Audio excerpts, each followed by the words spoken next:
जे जे भेटे भूत. भूत कोणते? रात्री 12च्या नंतर येतात ते नाही बर का.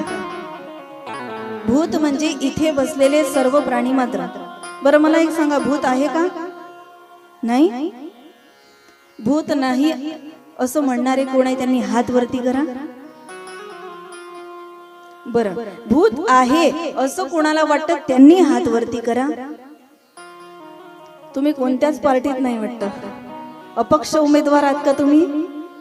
जिधर दम उधर हम. बघा, भूत नाही असं जर आपण म्हणतो तर आपण माऊली महावैष्णव ज्ञानोबारायांना खोटं ठरवणं आहे. कारण हरिपाठामध्ये माऊली काय म्हणतात? पडे भूत बाधा भेणे तिथे, भूत पिसाच